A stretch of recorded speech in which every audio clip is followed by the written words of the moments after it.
Cork screw rule क्या होता है? कॉर्क स्क्रू इस टाइप का कुछ होता है जो कि देखा होगा लकड़ी में होल करने के लिए होता है। इस तरह से इसको रोटेट कराते हैं तो लकड़ी में होल होता है, फिर उसको ओपन कर लेते हैं। स्क्रू टाइप का स्क्रू को जैसे टाइट करते हैं। तो अगर हम क्लॉकवाइज इसको रोटेट कराएंगे, ये नीचे की तरफ जाएगा। क्लॉकवाइज रोटेट कराएंगे तो क्या करेगा? नीचे की तरफ जाएगा। तो ये क्लॉकवाइज क्या होगी? फील्ड। और करंट का डायरेक्शन ये, करंट का डायरेक्शन, ये फील्ड का डायरेक्शन। इसके उलट क्या हो जाएगा? अगर ये ऊपर की तरफ आना है तो इसको हम ऐसे रोटेट कराएंगे, ये ऊपर की तरफ जाएगा, ये फील्ड का डायरेक्शन हो जाएगा और ये करंट का डायरेक्शन हो जाएगा। ये होता है मैक्सवेल कॉर्क स्क्रू रूल। दोनों वही चीज है, Maxwell right hand thumb rule, Maxwell cork screw rule.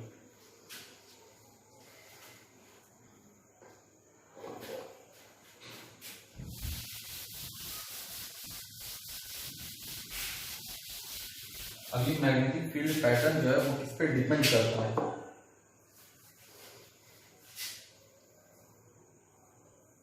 Magnetic field pattern जो होता है वो किस पे डिपेंड करता है? वो डायरेक्टली प्रोपोर्शनल होता है करंट के। जितना भी करंट पास हो रहा है, जितना ज्यादा करंट पास होगा वो मैग्नेटिक फील्ड उतनी ज्यादा जनरेट करेगा।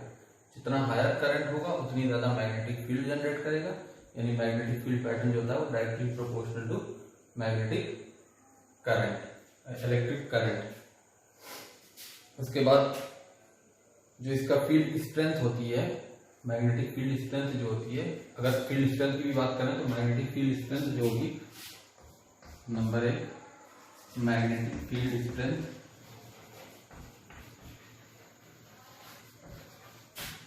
Is directly proportional to current. जितना ज्यादा करंट फ्लो करेगा उतना ज्यादा मैग्नेटिक फील्ड स्ट्रेंथ ज्यादा होगी, इतनी ज्यादा मैग्नेटिक फील्ड जनरेट होगी। Number 2, magnetic field strength is inversely proportional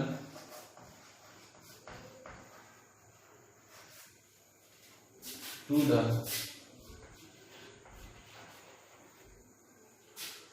inversely proportional to the distance from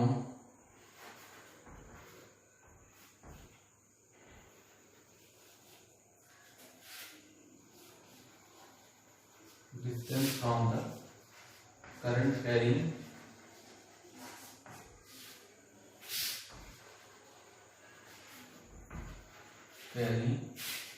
conductor. इसका क्या मतलब है? Magnetic field strength is inversely proportional to the distance from the current carrying conductor. यानी जितना भी current conductor के हम करीब में रहेंगे, जितना भी करंट कैरिंग कंडक्टर के करीब में रहेंगे उतना मैग्नेटिक फील्ड स्ट्रॉन्ग होगी, और जितना ही दूर जाएंगे उतना मैग्नेटिक फील्ड क्या होगी?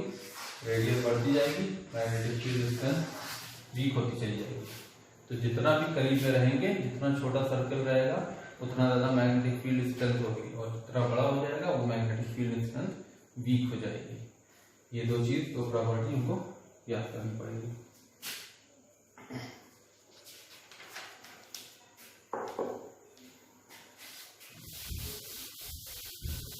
ये था करंट कैरिंग कंडक्टर में, स्ट्रेट था कंडक्टर।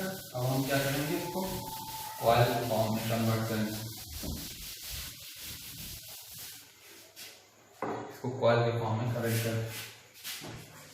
मैग्नेटिक फील्ड पैटर्न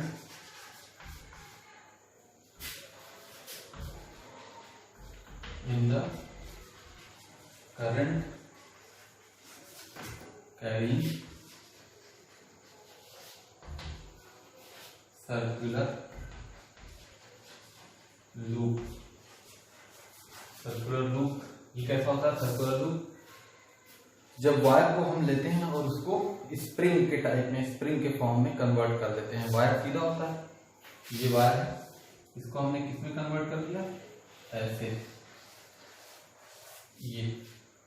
ये एक लूप बना दिया, सर्कुलर लूप, तो इसको क्या कहते हैं, सर्कुलर लूप। अब इसमें हमको पैटर्न देखना है ये कैसा होता है, तो हम इसमें सिर्फ एक लूप की बात करेंगे, एक लूप, बाकी सारे लूप का हम समझ जाएंगे, उसी से निकालेंगे। उसका डायरेक्शन क्या होता है, फील्ड कहाँ से कहाँ को जाती है, कैसे होती है, कितनी स्ट्रेंथ का किस पे डिपेंड करती है, ये सब हम इसमें पढ़ेंगे। हमने मान लीजिए कार्डबोर्ड लिया,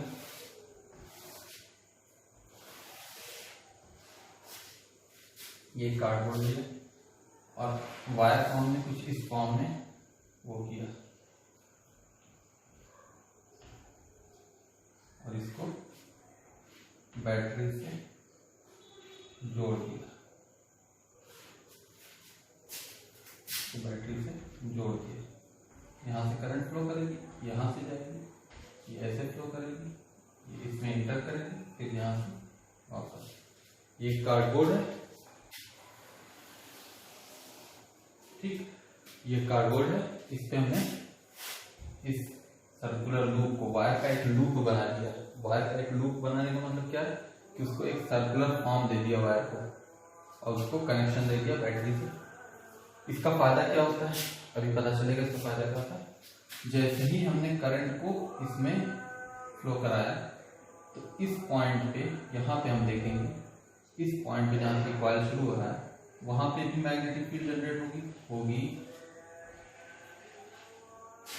मैग्नेटिक फील्ड जनरेट होगी इस तरह से कुछ, ठीक। उसके बाद यहाँ पे भी मैग्नेटिक फील्ड जनरेट होगी कुछ इस तरह से, सर्कुलर फॉर्म में। अब ये मैग्नेटिक फील्ड क्या करेगी, इसका डायरेक्शन कैसे पता चलेगा, इसका डायरेक्शन वही थंब रूल से, right hand thumb rule, current ऊपर की तरफ, डायरेक्शन एंटी क्लॉकवाइज, तो डायरेक्शन इसका एंटी क्लॉकवाइज आ जाएगा। इसका डायरेक्शन कैसे पता लगेगा, करंट नीचे की तरफ है, करंट डाउनवर्ड डायरेक्शन में, तो थंब को डाउनवर्ड डायरेक्शन में और फिंगर को रैप करना है, जिस डायरेक्शन में फिंगर रैप होगी उसको क्या कहेंगे, फील्ड का डायरेक्शन, और ये किस डायरेक्शन में, क्लॉकवाइज डायरेक्शन में। अब पता चलेगा फायदा क्या हुआ इसका लूप बनाने का। यहाँ पे इनसाइड द लूप, जो अंदर का पार्ट है लूप का, ये वाला पार्ट, ये इनसाइड द लूप, हम देख रहे हैं यहाँ पे फील्ड ऐड हो रही है, यहाँ पे फील्ड ऐड हो रही है और एक ही डायरेक्शन में है, सब एक ही डायरेक्शन में है, यहाँ से भी इधर ही जा रही है, यहाँ से भी इधर ही जा रही है, सब एक ही डायरेक्शन में है और वो सारे डायरेक्शन में ऐड हो रही है फील्ड। अब ऐड हो रही है तो हम उसी करंट पे, जो एक सिंगल वायर पे हम करंट अप्लाई कर रहे थे, ये लूप पे वही करंट अप्लाई कर रहे हैं, लेकिन हमको फील्ड क्या मिल रही है, ज्यादा मिल रही है। तो मैग्नेटिक फील्ड स्ट्रेंथ क्या है, वो ज्यादा हो गई, ठीक, मैग्नेटिक फील्ड स्ट्रेंथ ज्यादा हो गई यहाँ पे, और वो यहाँ पे ऐड हो जा रही है, क्या हो रही है, ऐड हो रही है। तो सेंटर पे, जो सर्कुलर लूप का जो सेंटर है, वहां पे मैग्नेटिक फील्ड ऐड होने की वजह से मैग्नेटिक फील्ड स्ट्रेंथ जो होती है वो ज्यादा हो जाती है as compare to single straight wire में। अब बात आती है कि यहाँ पे हम ये कैसे डिसाइड करें कि इधर वाला ये फील्ड जाती कहाँ से कहाँ को, एक लूप में भी तो एक फील्ड का डायरेक्शन आएगा, ये डायरेक्शन तो हमको बता दिया यहाँ से ये डायरेक्शन, लेकिन जो ऐड होकर फील्ड जाती है, कौन सा नॉर्थ है कौन सा साउथ है, इसको भी तो हमको पता लगना है, नॉर्थ से साउथ, साउथ से नॉर्थ कहाँ से जाती है। तो इसको पता लगाने के लिए इसके लिए सर्कुलर लूप के लिए क्लॉक फेज रूल आया है, क्लॉक फेज रूल, जिससे हमको पता चलता है कि अगर एक फेज जो है वो नॉर्थ है तो दूसरा ऑटोमेटिकली वो साउथ हो जाएगा, अगर एक फेज जो साउथ है वो दूसरा ऑटोमेटिकली नॉर्थ हो जाएगा। वो कैसे होगा, यहाँ पे देखो, जैसे ये एक वायर है, इसमें करंट फ्लो कर रही क्लॉकवाइज डायरेक्शन में, अगर करंट क्लॉकवाइज डायरेक्शन में फ्लो कर रही और ये सर्कुलर लूप जो है वो एक मैग्नेटिक डिस्क की तरह से काम कर रहा है, जैसे एक मैग्नेटिक डिस्क होती है, प्लेट होता है, जो सीढ़ी आती है मैग्नेटिक, एक तरफ दोनों तरफ सरफेस होता है इसके, ठीक है, तो हम इसको इमेजिनेशन कैसे करेंगे कि दो सरफेस है, इसका इधर की तरफ और इसके पीछे की तरफ।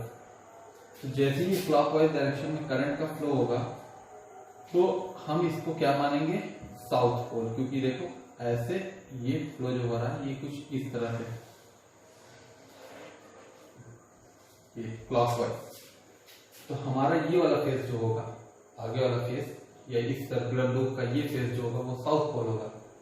अब अगर यही दूसरी बात समझना, करंट एंटी क्लॉकवाइज डायरेक्शन में, तो हमारा पैटर्न ये क्या बना है, north, N for north, S for south, N for north. तो ये नॉर्थ पोल शो करेगा, ठीक। तो अगर करंट एंटी क्लॉकवाइज डायरेक्शन में है तो नॉर्थ पोल होगा, और करंट अगर क्लॉकवाइज डायरेक्शन में है तो वो साउथ पोल होगा। अब इसको दोनों को मिला दो तो समझ में आएगा। अगर हम इस साइड से इसको देख रहे हैं तो इसमें फील्ड का डायरेक्शन जो ये वाला फेस है वो साउथ पोल है। क्यों साउथ पोल है, क्योंकि ये करंट जो है क्लॉकवाइज डायरेक्शन में। लेकिन अगर इसी को हम पीछे की तरफ से देखेंगे, इसको हम पीछे की तरफ देखेंगे तो ये हमको एंटी क्लॉकवाइज डायरेक्शन में नजर आएगा, कुछ इस तरह से नजर आएगा। अगर इसी को हम डिस्क को पीछे की तरफ से देखेंगे तो उसमें क्या होगा कि जैसे कोई एग्जांपल देके बताएं, चलो सिमिलर इधर से हम देखना चाहिए साउथ पोल, और अगर पीछे की तरफ से देखेंगे तो वो एंटी क्लॉकवाइज डायरेक्शन में नजर आएगा। तो वो ऑटोमेटिकली वो वाला फेस जो है, पीछे का फेस जो है उसका क्या हो जाएगा, नॉर्थ पोल हो जाएगा। तो इधर वाला साउथ पोल, इधर वाला नॉर्थ पोल। अब इसमें अगर हमको देखना है कि ये नॉर्थ पोल ये जो है क्लॉकवाइज डायरेक्शन में, तो इसका मतलब ये वाला साउथ हो जाएगा, ये इधर वाला पार्ट साउथ पोल, वो इसके पीछे वाला नॉर्थ पोल। तो फील्ड कहां से कहां को जा रही है, south to north, south to north. तो इस तरह से हम समझते हैं इसमें ये सर्कुलर लूप में फील्ड का डायरेक्शन क्या होता है।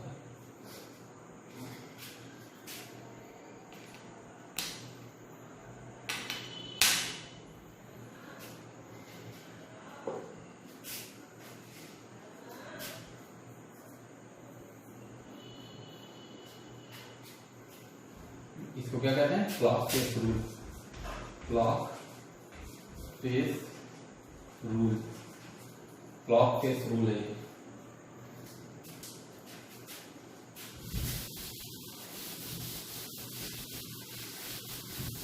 अब बात आती है मैग्नेटिक फील्ड स्ट्रेंथ जो इसकी होती है वो क्या है, लूप में कैसे डिपेंड करती है।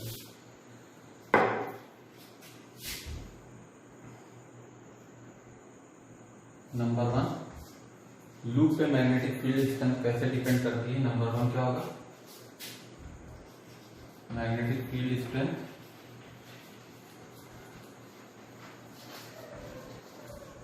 Is directly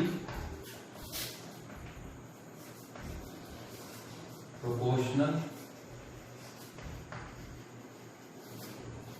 to the current. इसका मतलब है कि जितना ज्यादा हम करंट फ्लो कराएंगे उतना ज्यादा मैग्नेटिक फील्ड स्ट्रेंथ होगी, मैग्नेटिक फील्ड स्ट्रेंथ ज्यादा होगी करंट की जितना ज्यादा हम फ्लो कराएंगे। Number 2, inversely proportional to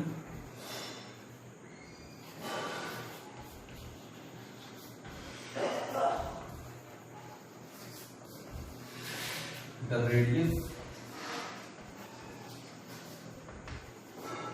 inversely proportional to the radius of circular loop। जो सर्कुलर लूप है इसमें तो ये सर्कल की फॉर्म है, इसमें कोई रेडियस होगी। इसका मतलब ये है कि अगर रेडियस होगी तो मान लो कोई रेडियस होगी इसकी, जिससे ये सर्कल बना होगा, तो उसके इनवर्सली प्रोपोर्शनल होगा। मतलब जितना छोटा लूप होगा उतना ज्यादा मैग्नेटिक फील्ड स्ट्रेंथ होगी, और जितना बड़ा लूप होगा उतनी कम मैग्नेटिक फील्ड स्ट्रेंथ होगी। क्यों, क्योंकि उतनी कम फील्ड ऐड होगी। अब यहाँ पे जितना करीब होगा ये उतना ज्यादा फील्ड ऐड होगी, यहाँ से दोनों फील्ड जितनी ऐड होगी उतनी मैग्नेटिक फील्ड स्ट्रेंथ ज्यादा होगी, और जितना बड़ा सर्कल होगा उतनी कम फील्ड ऐड होगी उसमें, और बहुत दूरी पे ऐड होगी। हमको पता है कि हम जब कंडक्टर से दूर जाते हैं तो मैग्नेटिक फील्ड स्ट्रेंथ घटने लगती है। तो जितना हो सके इसको छोटा लूप रखने की कोशिश करनी है। मैग्नेटिक कोर जो उसमें होती है, मोटर में होती है या जनरेटर में होती है, जो कॉपर के वायर रैप किए जाते हैं, वो इसी फॉर्म में रैप किए जाते हैं कि वो छोटा से छोटा लूप बनाए। तीसरी चीज क्या है? डायरेक्टली प्रोपोर्शनल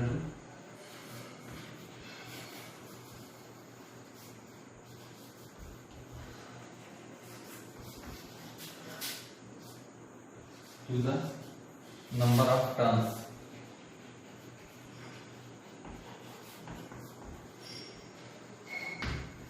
इसका क्या मतलब हुआ? जो नंबर ऑफ टर्न्स, जितने टर्न कर दिए जाते हैं, ये कंडक्टर है, इसमें जितने भी टर्न कर दिए जाएंगे, जितने ज्यादा टर्न कर दिए जाएंगे उतने ज्यादा मैग्नेटिक फील्ड स्ट्रांग हो जाएगी इसमें।